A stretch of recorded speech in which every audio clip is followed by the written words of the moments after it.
निठारी, ये नाम सुनते ही दिल दहल जाता है ना? पर इसकी कहानी में एक ऐसा मोड़ है जो हैरान कर देता है। तो सवाल ये है कि एक दोषी सीरियल किलर जिसे मौत की सजा हुई, वो आखिर आजाद कैसे हो गया? कहानी शुरू हुई 2006 में। निठारी के घर के पीछे से मिले इंसानी कंकालों ने देश को झकझोर दिया था। इस खौफनाक मामले में सुरेंद्र कोली और उसके मालिक मोनिंदर सिंह पंढेर पर कुल 16 केस दर्ज हुए। पूरा का पूरा केस सिर्फ 2 सबूतों पर खड़ा था और देखिए, यहीं से सब कुछ बदलना शुरू हुआ। पहला था कोली का कबूलनामा और दूसरा पुलिस की बरामदगी। बस यही 2 मेन पिलर थे। और इन्हीं सबूतों के दम पर 2009 में ट्रायल कोर्ट ने कोली को फांसी की सजा सुना दी। सालों तक अपीलें चलती रहीं, लेकिन सजा बरकरार रही। ऐसा लगा कि ये केस अब फाइनल हो चुका है। सुप्रीम कोर्ट ने भी इसे रेयरेस्ट ऑफ रेयर केस माना था। कोली का दोषी होना तय लग रहा था। पर एक अजीब बात हुई।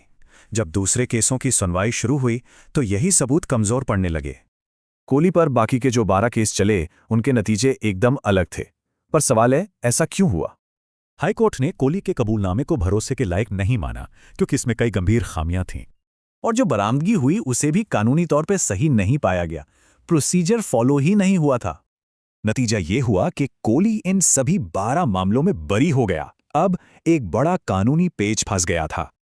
मतलब सबूत वही, लेकिन एक केस में दोषी और बाकी 12 में निर्दोष।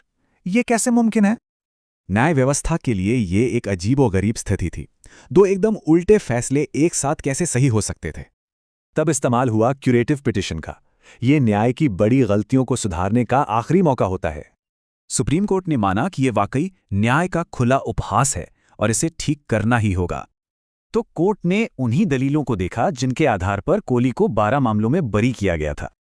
कोर्ट का निष्कर्ष था कि सबूतों की बुनियाद ही इतनी कमजोर थी कि उन पर भरोसा नहीं किया जा सकता। और फिर सुप्रीम कोर्ट ने अपना ही 2011 का फैसला पलट दिया और कोही को सभी आरोपों से बरी कर दिया। तो यह मामला एक बहुत बड़ा सवाल छोड़ जाता है। अगर सबूत ही भरोसे के लायक न हो तो फिर न्याय क्या है?